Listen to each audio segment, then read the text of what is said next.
So I think we can start. Hello, everyone, again. My name is Sofia. Welcome back to the Top Voices channel and our community talk series. I am excited to introduce our guest, Ted Chalouhi, founder and CEO at Duku AI, ex Uber, Deliveroo, Tripadvisors, and Foodbomb, with over 15 years of experience driving growth in the tech startup ecosystem. So, today we are covering an important topic, go to market basics, how to launch right, a high impact framework for early stage founders and operates to design and execute a successful market entry strategy. So, we will start with a presentation and then open it up for Q&A session. Um, Now let's get started. Ted, the stage is yours. Thanks, Sophia. I really appreciate it. And hello, everyone. Lovely to talk to you today. Amazing. Awesome. So to really kick off and just narrowing down exactly what Sophia mentioned earlier, I have spent the last 20 years in a number of different sales organizations. You name it, I would probably have sold it throughout my career, from medical devices to multi-million-pound software solutions. And I've been lucky enough to do that across a number of different large-scale organizations, scaling operations from the likes of Uber in London, going from a few thousand trips to a few million trips a week, Tripadvisor, Deliveroo, into the food delivery space. And most recently, I took a business from pre-seed to Series B, and then we eventually sold the business, which is obviously a monumental effort and a few white hairs in the process as well. But today, what we wanted to do is actually really talk about all of that experience and then really make it come to life. So let's get started. There's a fair amount of things to talk about today. But if you want to really think about it, what percentage of startups fail at Series A? You can see the private chat on the right-hand side. If you want to just type in just a random number, just that comes to mind, it's around 75%. 75% of Series A startups actually fail. And then if you go slightly deeper, what percentage actually fail at Series C? It's also 75%. And what we're really referring to here at startup as investors actually not making their money back. And why is that the case? And when you think about revenue growth and then revenue retention across your optimal growth plan, whilst everything's going nicely, what's actually more important? Is it revenue growth or is it actually revenue retention? If you think about mediocre revenue growth to amazing revenue growth at 200%, or average revenue retention or average revenue growth, ultimately, we all want to be in that right-hand side quadrant. But there's different ways of actually getting to that. You can either do option A, which is amazing retention, and then improve your revenue growth at a later date. Or option B is accelerating your revenue growth and then improving your retention at a later date. Now, you might have very different people in the audience, and then which have very, very different points of view. However, if you ask any investor and if you ask anyone about actually how you're currently scaling, you realize what they're going to come back to you and say, well, how fast are you currently growing? Or the investor is going to ask you, how fast are you currently growing? No one's actually asking you about how fast you're actually retaining your customers today. So reality is it's easier to accelerate growth with world-class retention than to fix retention while maintaining rapid growth. Because as you're currently scaling rapidly and you've got a retention issue, you're going to have to eventually slow yourself back down to be able to really fix that up. So definitely focusing on that from the get-go is definitely the right way to go. However, this is exactly where we look at in terms of what is the step-by-step framework, looking at the last 20 years of my experience and on getting to that revenue growth. And I've broken it down here based on 3 key verticals and segments: your product market fit, your go-to-market fit, and then your growth and moat to scale. And then when you think about product market fit, you're really talking about what value are you adding to your customers and how can you actually really accentuate that. And then when you think about your go-to-market fit, you talk about the unit economics that make your business what it needs to be today. And then only after that, you've achieved both, then you can actually start talking about scaling further. But first, if you want to hone in on that product market fit, you're going to think about that sales is first and foremost about creating customer value. And then revenue and profits are the outcome of that customer value creation. Now, where did that actually come from? If you think about how software was actually 20 or 30 years ago, how we actually used to procure software, you used to go out to like the big suppliers of software, very long sales processes. Eventually, we actually ended up actually acquiring or signing contracts on a piece of software. It took months and months and months of actually discovery, months and months of actually going in and implementing it. And then even after implementing it, you had people getting trained up across the organization along that. And then even after all of that period of 24 months approximately of actually implementing from the first conversation to actually having the system in the organization, we had no idea what the utilization rate of that piece of software is in the business. Some random executive put their head on the line saying, this is the best thing out there. And then whether people used it or not, they spent 24 months and thousands in actual spend to actually get to that point. So naturally, no one's actually going to complain about that piece of software, and or they weren't even using it at all at that point in time. Old, clunky technology. However, if you think about where we are at today, the world has changed significantly. And thanks to everyone, we have the subscription economy here today. And a lot of these, what we actually expect in terms of B2C customers and experiences, have made their way into that B2B arena. And then if you think how we currently procure software, it's quite easy to actually get software up and running today.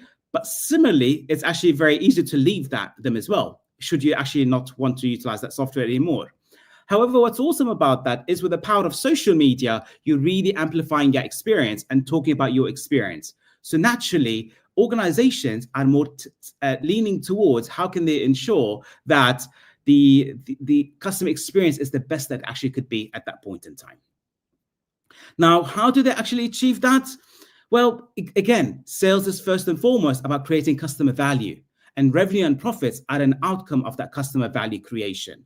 So this is why it's actually quite important when you think about creating that. Ideally, you measure that by two key things: your annual revenue retention and your annual customer retention. If your revenue retention is sitting at over 100% and your customer retention is sitting at 90%, you've got some really decent things that are happening in your business. But fact of the matter is, it's actually quite tricky to actually achieve that. Through the last 20 years, you can see organizations that actually do that brilliantly, and some organizations really struggle to really retain customers, let alone in the first few early years of their business. Why? Because churn is a silent killer. And identifying a leading indicator of churn and customer success is critical, because by the time your customer actually churns, they would have been thinking about it for weeks and months and then realize, you know what, this is not the right solution for me. And then if you're waiting for that period of time to actually find out that your customer is actually leaving, then it's probably way too late for you to actually do something about it. And this is where you need to really think about how can you align the entire organization around identifying customer success leading indicators. If you think about some of the world's largest organizations, we talk about something, and a lot of you probably use that as well today, is the aha moment. If you are at Slack, by the time that you as a customer actually have sent 2,000 team messages, you're really getting to customer value at that point in time. For Dropbox, it's actually adding one file to one folder on one device. If you're at HubSpot, it's actually utilizing the first 5 features out of the 20 odd features that they have in the first X amount of period of time. Because what that really tells you is the customer is actually getting value off that product today, and they're seeing how they can achieve their goals through that product today. And why it's actually quite important? Because you can really measure that. You can measure that across any retention graph that you can currently see. I'm a massive fan of retention graphs because they give you a massive indication of what's happening. For instance, across the 183 customers that were acquired in April, those 183, only 43 of them actually, out of the 43, eventually you can clearly see how over a period of time, more of them actually started actually getting more value after the product. Getting to month number 8, 73% of them eventually actually got to that customer value that they really want. And then they can start utilizing that product quite effectively into their business. And this is where you really start mitigating churn from the start. Now, by doing that, you're able to really align your go-to-market organization with customer success leading indicators. Only then can you actually start thinking, what do I need to do to double down on that? An example of that is sales hiring. In the early stage of a business, you need to have the perfect combination of that seller. And that seller isn't your typical seller. It's almost like a product manager listening to your customers, conducting really thorough discovery conversations, understanding them, understanding their pain points, what's important for them, what's actually on their minds, and only then can they actually really offer the solution. And what's great about that is they need to come back and really share that information back with the business, because that's how we really start growing and developing as an organization, particularly important in the first early stages of the business. Naturally, when you think about sales compensation as well, you need to really align their compensation on not just when they actually signed the contract, but the implementation of that contract as well. And that's when that leading indicator is actually achieved, and really define how can they actually acquire the customers. But when that customer gets to the value on your platform is when you really align that towards churn. A perfect example of that is the last business I actually worked at. We started scaling rapidly as a business. It was in the food tech space, and then once actually, we've raised our Series A, and then we realized that we started scaling, and that was great. But our customer retention numbers were actually really taking a hit at that point in time. So it's only until actually started looking at how can we incentivize salespeople to not just go after the deal, but really align their incentive structure to what we're trying to achieve as a business. But we also went one step further, which is when you think about customer success. And then we're really looking at how can we ensure that customer success is also aligned around achieving those customer success leading indicators that we spoke about. Recommendation is in the first 30 to 90 days is that sweet spot that you want to ensure that your customer is getting value of your product or solution. From here, marketing as well. Marketing's job is not just around getting you MQLs and then getting them just to sign up around a piece of paper or download the webinar. It's actually how can they really impact that. I would probably move away from getting them to impact revenue at this point in time, but get them to ensure that any lead that they contribute, any marketing qualified lead that they contribute into the pipeline really aligns from an attributes perspective towards that ideal customer profile, but more importantly, that they can actually align towards that customer success leading indicator. Otherwise, it's just getting you random. It's probably more noise than traction. And then finally, if you're sitting in product and engineering, then you absolutely want to ensure that you're obsessing about that. Going back to that retention graph on a day-to-day basis and working out, why is it that only X percentage of my customers are using this feature?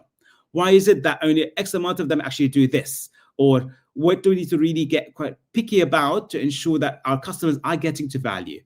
And you can clearly see how we're aligning the entire organization here across multiple different disciplines and departments really ensures that the entire business can actually go in and solve and get to that product market fit as soon as possible. Now, how do you actually achieve that? You start testing and iterating on that go-to-market playbook using daily film reviews.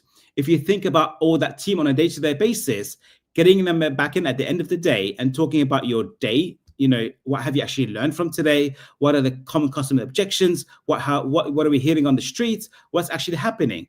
And really reflecting and applying on these learnings.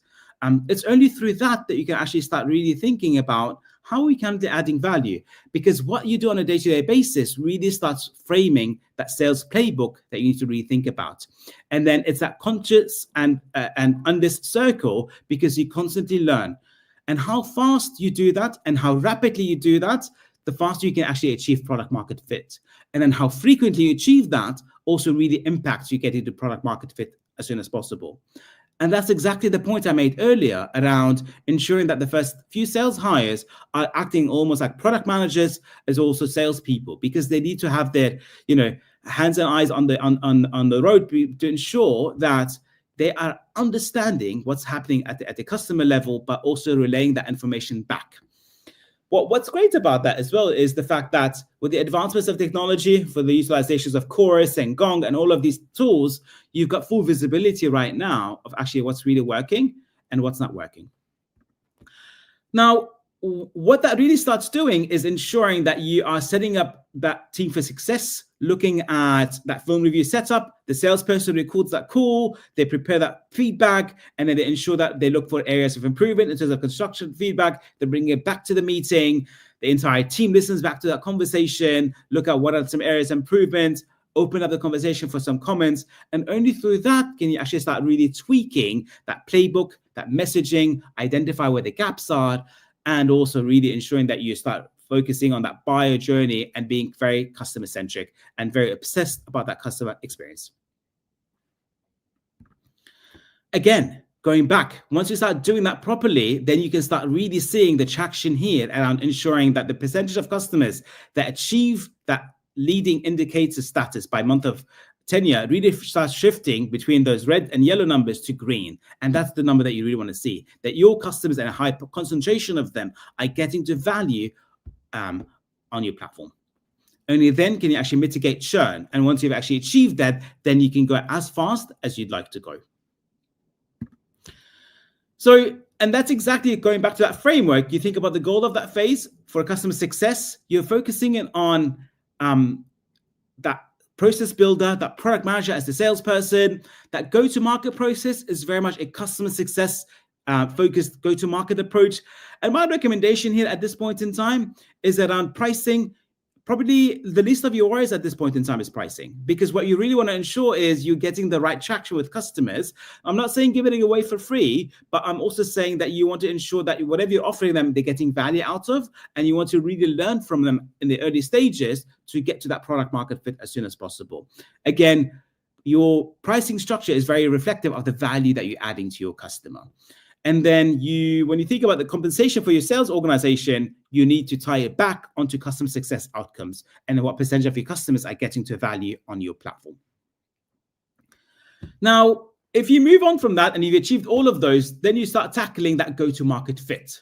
Now, I'm pretty sure a lot of people in the room, are very familiar with your LTV to CAC ratios, wanting them to be more than 3, that your payback period should be less than 12 months, etc., for it to actually really make sense to have strong unit economics. But if you actually bring that down and start thinking, okay, how do you work out, once you actually have established that product market fit, how do you work out that you've actually established go-to-market fit? And more importantly, working out, are you going too fast or are you going too slow? And that becomes quite important, because what you're really trying to work out at this stage right now is driving that repeatability in that process, right? If growth is outpacing repeatability, then your churn numbers spike. Your CAC increases, your cost of acquisition increases, and the quality of your team drops. You're going way too fast. If your retention is strong and your CAC payback is healthy, but revenue isn't moving, you're probably going way too slow at this point in time. And that becomes your indicator of actually what's happening under the hood. And unless you actually have your eye on the pie and really, exactly what's happening under your hood, these are the metrics that you need to keep on top of as a founder, as a sales leader across that business.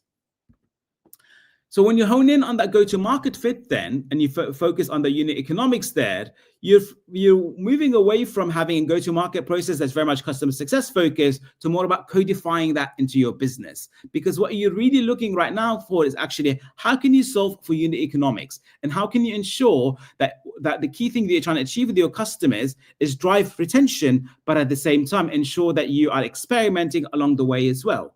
And ensuring that you do that by you also actually keep your throttle as much as possible. You're solving for that customer pain by ensuring that they're getting to value, but at the same time that they are actually sticking on. But more importantly, the holy grail is, are they starting to refer other people to your business as well? And once you actually achieve a lot of these, then what happens is over optimism. And you hear that all the time across a number of organizations that I speak to, which is, hey, we're quite confident about what we've actually done. We've really achieved X, Y, and Z. We've gotten go-to-market fit. We've gotten actually product market fit. Let's hire a bunch of 30 sales reps and go out there and try to really blast the market. But people don't realize that you might have actually achieved that go-to-market fit across a very particular customer segment and demand generation mediums. You've been able to really refine that there, but you can't actually apply a blanket across everything there. And what really happens there is you got over optimism about the breadth of your product market fits and your go-to-market fit at that point in time. So if you want to visualize that and see what that looks like across different software revenue segments, at the bottom, you can see your SMB to mid-market to enterprise. And on the left-hand side, the source of the customer, whether it's inbound, outbound, or the product-led growth motion, you would have actually achieved go-to-market fit across one of these quadrants. For example, if you look at that quadrant on top in the middle, 5 million ARR, 8 months payback, 6% logo retention, logo churn. Amazing outcome, right? That's exactly where you actually play. But fact of the matter is, you haven't achieved go-to-market fit across all of them, or product market fit across all of them. You've actually achieved them across one particular quadrant, and you'll be able to really hone in on that. And now that you're actually gotten more investment and you want to scale that further, you don't realize that. And unless you actually pop the hood and work out what are the key components that are currently happening and how does that impact your business, then you're not able to really achieve that. So, and what that does is actually shifts your attention from going in and being quite, being quite particular about what's going on there and working out where to have actually really achieved product market fit and go to market fit. What are the quadrants that I can actually risk to ignore? And what are the segments that I don't need to worry about? I.e., for example, is PLG the right motion for us? Question mark, right? Or have we really been able to achieve an outbound go-to-market motion for the SMB customers? We probably need to ignore that if that's the case. What's the actual piece that I need to really double down on? For example, here, your mid-market inbound is the one that's giving you perfect signs and that it's actually going on the right path. And then clear indication that this is the right one. So you double down on scaling that. But at the same time, you also need to grow faster. So what that does actually think about your experimentation quadrants or experimentation segments where you've either achieved product market fit or you've achieved go-to-market fit, but you haven't achieved both just yet. So they're putting in very disciplined series of experiments. You're able to work out what do I need to tweak at what point in time, who's going to buy it, for what reason, and how can you really learn from that? And going back to that salesperson earlier that's actually wearing that product manager hat as well, you're able to really work out that your sales hire needs to really reflect that as well. Because if they're going in a particular lane and if they're going at a particular speed, it's very hard for them to actually go from an outbound motion to an inbound motion or from an SMB customer to an enterprise customer without actually building that muscle memory to be able to actually achieve that. And you want to set them up for success as well, right? Because, a lot of organizations move and then, crossing the chasm, right? Moving away from founder-led sales to a function in the business. They need to ensure that they really refine that they've heard all the objections, that they know exactly what's happening before they actually start adding more fuel to the fire. And you want to ensure that instead of going out there and, hiring a bunch of 30, 40 reps in the next 6 months and saying, okay, let's go out there and do that, you need to ensure that you're actually scaling as your business scales as well. And what I really mean by that is you want to go in and go back to the retention graph and work out, okay, if I actually add one sales rep this month, how is that going to impact my retention numbers? How is that going to impact my customer volume and logo retention? And how can I ensure that actually really drives growth within the business? And if it hasn't really impacted anything there, then you've got the green light to actually go in and add another one and do the exact same process again and again until you get to the point that you realize, you know what, we know we've got the right formula here of how many people we need to scale this business. What does that look like? What are the common objections? And all of that formulates into your sales playbook.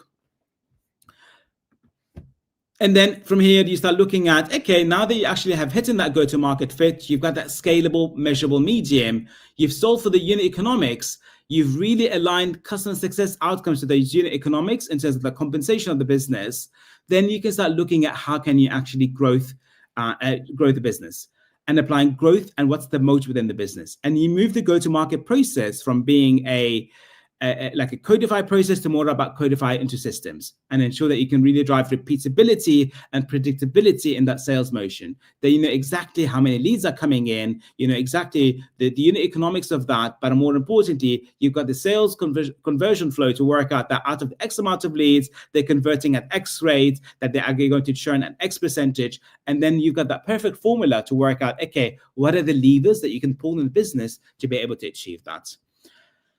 Once you start growing into that, then you start working out, okay, how can I ensure that I'm actually driving many mediums, working very closely with marketing and sales to ensure that there's perfect alignment between the marketing organization and the sales organization, and then ensure that whatever you're setting up in terms of pricing and compensation, you're really factoring in disruption risk. By that point in time, you've built X amount of traction in the business, you've got X amount of validity, your investors are throwing money at you, but you want to ensure that you are you've got your finger on the pie, and you're actually really future proofing your business and working out that how where is my next disruption going to come from.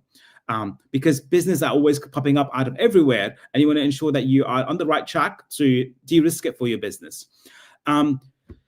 This is going to be the end of my slide today. Obviously, we're going to open up for any questions now, but please feel free to scan the QR code, add me on LinkedIn, and by all means, should you have any other questions beyond that, by all means, please let me know. So if you're back to you. Thank you so much, Ted, for the presentation. That was really insightful and thought-provoking. We are moving into the Q&A session. If you have any questions, please feel free to drop them in the chat box. So I think we can start. The first question is from Lucas. Sorry. Can I do GTM without a sales team? Can you do GTM without a sales team? Absolutely. If you're thinking in terms of product-led growth, you can absolutely achieve that. My recommendation there is only if activation is self-serve and the buyer is also the user. Otherwise, someone has to guide and close that. There's more complexity in terms of how big that ticket size is. My recommendation there is if it's a PLG motion, absolutely. They normally have to be a small average contract value. You can't sell an enterprise deal without a sales team. I'd like to see you try it personally, but I don't think that's going to be quite feasible, because as salespeople, you want to guide people through that sales motion and that buyer's process. And then, your job is to actually sell. And really guide them through that process. Their job is not to buy. Their job is to actually really learn from you around what are the best way to actually solve their problem through your product. Okay, thank you very much. The next question is, what if your product is strong, but sales reps struggle to explain it? Would you mind just clarifying what you mean by that? Anna asked this question, and she meant product is strong enough, Okay. but sales are struggle. So you probably don't have a product issue then. You probably have got a messaging issue. Where your messaging isn't where you expect it to be. I would probably recommend that is actually to go back and work with your marketing and your sales organization to work out what's the message that really lands with the customer. If your product's quite strong and you're struggling to sell it, then you've got something about visibility and how can you ensure that you're really positioning it in the right way and your messaging about it is actually correct. Okay, thank you very much. So practical, love it. It's a comment. How do you know if you're scaling too fast versus too slow? I tapped onto that earlier. I think if growth is outpacing repeatability, then your churn really spikes. One of the key things you want to achieve as a sales leader or a founder is you want to ensure that you create a repeatable and scalable sales motion. If your growth is outpacing repeatability, your churn spikes, and then your cost of acquisition rises up. This is where your team quality drops, you're going way too fast. On the other side of the equation, if your retention is quite strong and your CAC payback is actually quite healthy and revenue isn't moving, then you're probably going way too slow. So it's about redefining that balance. Okay, I think additional questions to that is launching fast still good advice today? Is launching fast still good advice today? I talk fast, I walk fast. I absolutely am a fan of that. Yes, I say, as long as you learn fast, right? Launching means exposing a lot of assumptions. And if you're not constantly iterating, learning from your customers and ensuring that you're really going back in, then you're not really launching. So I would definitely recommend that you do that and launch fast, fail quickly and iterate quickly. However, as long as you actually constantly have got that customer success outcome and learning from them, that's the sweet spot. Okay, thank you. Interesting question from Roman. How do you use feedback from failed segments to improve GTM motion? How do you just to understand what your question is? How do you use feedback from failed segments to improve GTM motion? I personally get quite OCD about this. And what I mean by that is every single time that you're learning, you learn way more from your losses than your wins. So whatever reason we actually have lost the customer, or whatever reason actually a deal that we actually have lost, we are able to really quantify these qualitatively and quantitatively to be able to really understand what are the reasons and track every single loss reason.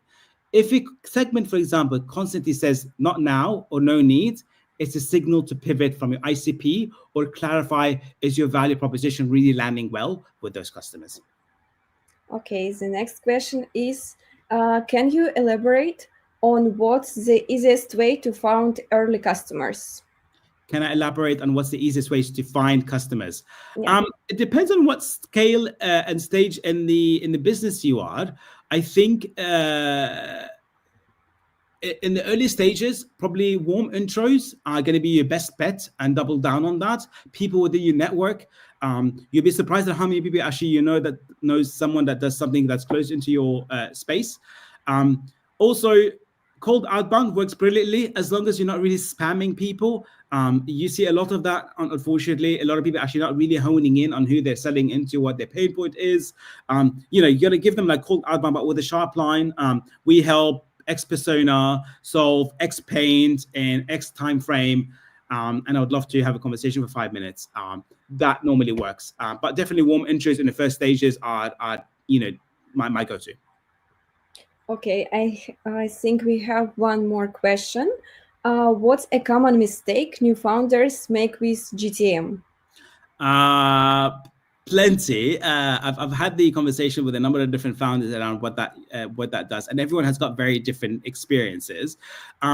What I normally see is a lot of founders and first stage founders get quite eager about really scaling their business, and what they start doing is actually wanting to move to platform as soon as possible, but they haven't really solved a particular pain point for their customer just yet, and they haven't really honed in on who's the ICP, what segment it is, why they buy them for, what the persona is, and they want to really move towards that. So common mistake that I see is they want to move faster than what the current organization is currently is doing. I think my suggestion there is be quite strategic in terms of working out what's the right balance there between moving fast, but at the same time learning from your customer, refining that recipe, and going back in the market and keep tweaking. Okay, thank you. And we have one more question from Matthew. What excites you most about the future of GTM? Plenty. I'm actually a psychologist by trade, so I've always been actually very ingrained in terms of working out how can I actually add value between what that sales and go-to-market motion looks like. But what really excites me about that today is thinking, how is AI really collapsing the cost of experimentation? If you think about a few years ago, or even like 6 or 12 months ago, what AI is currently doing today is absolutely insane, because what we can do is we can test positioning, we can test channels and personas faster than ever, and go to market is becoming more scientific and less guesswork. And that's like the holy grail of what we're trying to achieve across that. So with the advancements of agentic AI and what we currently do, and I see that across the board today in terms of, whether you're having a transcription services, being able to really narrow it down around what's some commonality, there's a lot that you can do there with AI today that wasn't even available 6 to 12 months ago. So that's the exciting bit, because if that's happening today, in fact, there's probably no more exciting time to start a business than it is today with what we have in terms of tools and at this point in time. So that's quite exciting. Okay, Rocky said like it was super interesting. I'm totally agree with it. How often would you need to review your GTM strategy? How often do you need to review your GTM strategy? I think you've got to be quite strategic around how often you actually do that. If you probably don't want to rock the boat too fast, actually, and then you probably don't want to rock it at all. It's just finding that balance. Why? I probably would go back and ask you, why do you need to review your go-to-market strategy? Are you not scaling fast enough, or are your customers dropping? If you are not scaling fast enough, then you probably want to have a think about, okay, do I have the right people in place? Go back to people, process, and systems, right? To have the right people in place, to have the right process in place, and to have the right systems in place. And if you are actually not scaling rapidly and you want to change your strategy because it's because of churn, then you probably want to go back and think, okay, why are my customers actually churning? What's causing that? What other competitors are currently looking into? And if they're leaving me, where are they leaving me to? And being able to be quite customer obsessed and learning from the data enables you to feed back into that strategy. And as any founder, I would probably recommend is keep your finger on the pulse and listen to your customer at regular times. Have constant conversations with them. Only then you can work out how does that influence your strategy at the longer term. And if you think your strategy is actually not, needs refining, I get that. You always tweak that. It's not a set a document that you put in the cupboard. You constantly need to tweak at that as you learn more, as you grow, as your business changes and evolves, as you add more people and products, then you need to constantly tweak that. Thank you very much. I think it was the last question for today.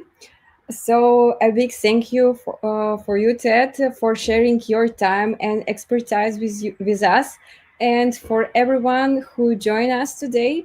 Feel free to connect with Ted on his LinkedIn if you have any questions.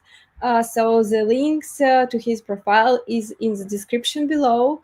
If you found this session is helpful, don't forget to subscribe to the Top Voices newsletter and follow us on LinkedIn so you don't miss our next events and expert sessions.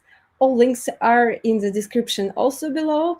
And thank you again, and we will see you next time. Thank you very Amazing. much. Sophia, thank you so much. Really appreciate it. Thank you. Thank you. Thank you. Have a nice day. Cheers. Bye.